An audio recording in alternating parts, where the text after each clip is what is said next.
All right. Episode 19 of Young and Naive, the first ever in English. And who are you?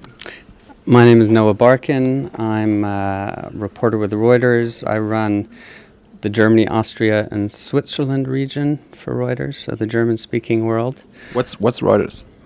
Reuters is the biggest global news agency.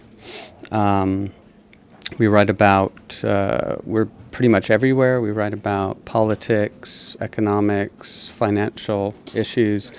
And yeah, along with maybe Bloomberg, we're probably the biggest in the world. Okay. So, and you run this office? Yeah, I run the text operation. I don't run the TV and the pictures operation. We also have photographers and TV journalists here. So you're more like a writer? I'm more like a writer, yeah. And how long have you been in Germany? I've been in Berlin for about 8.5 years. So quite a long eight time. years of covering German politics. 8 years of covering German politics. I've had a few periods where I was looking at broader European issues. I wasn't focused mainly on German politics, but generally, yes. Did you get here before Merkel got into office? I got here in 2004, so a few months before Schröder called the early election. So I've had the pleasure of watching Merkel from the very beginning as chancellor. So, if you had to describe the office of Merkel to like foreigners and my young followers, who they know of Merkel, but they don't know what she stands for. How would you describe her time as chancellor for the last 8 years? 8 years? Yeah, it's 7.5 years, something like that. Well, she's a bit of a mystery, I think, Merkel, because she has a very interesting history. Grew up in the East. She only became a full-time politician after the wall came down. I think she was in her early 30s at the time. And I think she has a very different way of leading, of governing, than a lot of other leaders out there. How do others do it compared to Angie? I think maybe it's partly because she's a woman. There's a bit less ego, than you would see, for example, in France with Nicolas Sarkozy or in Italy with Silvio Berlusconi. I think she's very, she's what you would call in German a Machtpolitiker or Machtpolitikerin. She's very, very tactical, very strategic. She thinks longer term, and she's been very successful in obviously staying in power. She's been re-elected once. She may well be re-elected for the third time in September. You think? Well, I think the chances are good right now. You can't rule anything out, but she looks like she's in a good position. Why is that? Well, her party is the leading party in the polls by about... The Christian Democrats, right? It's the Christian Democrats. They're leading the next strongest party, the SPD, by about double digits at least. And so usually in Germany, the strongest party gets is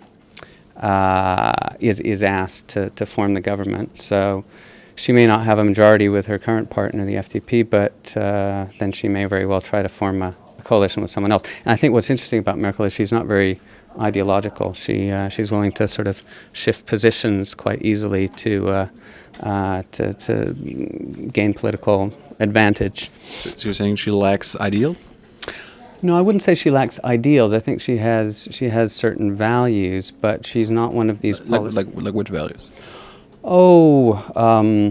Let's say she appreciates freedom. Having grown up in the West, in the East. She, I think she... It's a big word. That's a big word, yeah. I think she feels a real sense of responsibility. She works extremely hard at her job.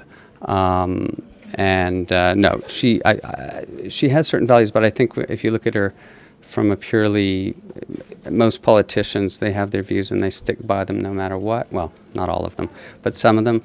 And with her... there's a bit of flexibility, perhaps, that you don't see in everyone. What do you think that is? Well, I think it's partly to do with her nature, perhaps, and perhaps her upbringing. I think she's very focused on retaining power, as all politicians are, but she has perhaps in her head an idea of where she wants to take the country, and she's not going to let a few smaller issues get in the way of keeping her in power. So, where do you think she wants our country to head? I mean, well, it's hard to tell with her. Sometimes it can be hard to tell. I think. Did you ever ask her? Never quite like that. I mean, we talk regularly with her advisors. She has a couple things that I think she wants to do. One is sort of stabilize Europe, which has been going through a rather difficult period. She wants to bed down her Energiewende, energy revolution, shift out of nuclear energy into renewables, which is... I heard about that. That's like you've heard about that, a massive shift. It's a massive shift, right? Yeah, it's a massive shift. That's one of the issues that she was always very pro-nuclear energy. After Fukushima, the nuclear disaster in Japan, she switched, decided that nuclear energy was too dangerous. And like from one day to the other? I don't know if it was one day.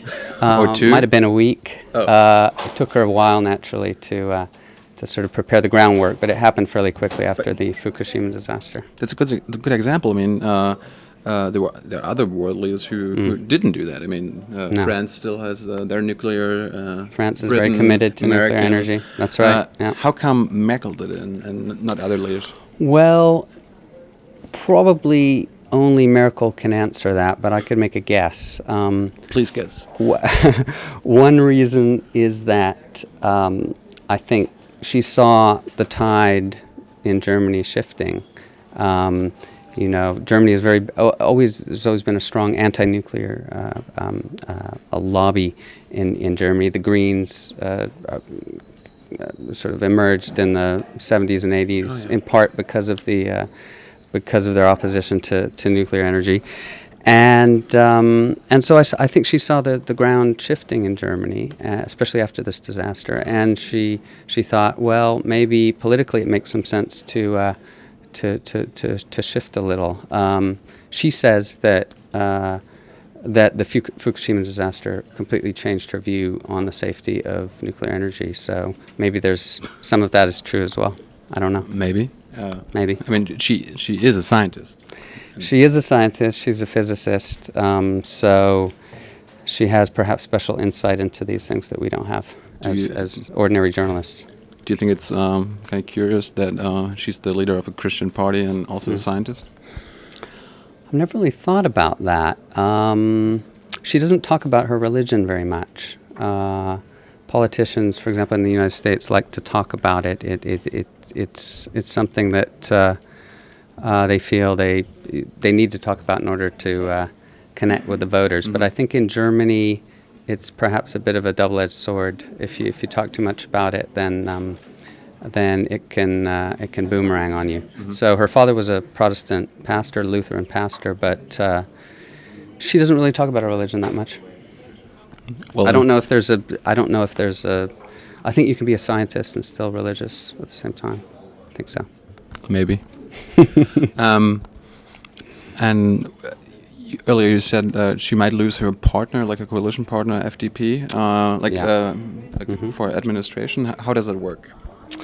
Well, her current partner, the FDP, hasn't been doing too well. They may not make it into parliament. They need to cross 5% threshold to make it into parliament. Oh. They're hovering at about 4% in the polls. I think they probably will make it in because they in previous elections, both national and state, they always seem to do better than the polls indicate. Really? In part, maybe because people are because they've been going through a very difficult period. Maybe people are a bit reluctant to admit that they want to vote for the FDP. So their poll ratings, that's what some people say. Really? The people actually lie to the pollsters. Yeah, I'm not going to vote for them, and then secretly, the ballot they change their mind. Well, we have seen them do much better in elections. We have seen them do much better in elections than they ended up than they looked like they were going to do if you looked at the polls. So that might be a reason. What do you think of the German opposition, like the Social Democrats and Greens? Are they capable of defeating Merkel? Well, I guess they're capable of anything, but it doesn't look very good. I think part of their problem is they don't have a lot of issues with which to attack Merkel, because she's done what they call in the United States is called triangulation. You kind of take the issues of the other party and make them your own, and that leaves the other party without many issues. Bill Clinton used to do it in the U.S. He was the one who kind of came up with this concept. And so Merkel has made that into an art form, I think. Like with the Energiewende? With the Energiewende, with things like minimum wage, with education, with a whole range of issues that used to be associated with the left, and now people aren't quite sure who they're associated with because all the parties support them. So it's like Merkel's party. Is it kind of left already, or? I think she's definitely shifted her party to the left, and there are traditionalists in the party who are very unhappy about that. Really? I think so. Yeah, I think so. You could argue that after Helmut Kohl, there was a need for someone to pull the party a bit into modern times. They do very poorly in big cities right now. That's something that they're very worried about.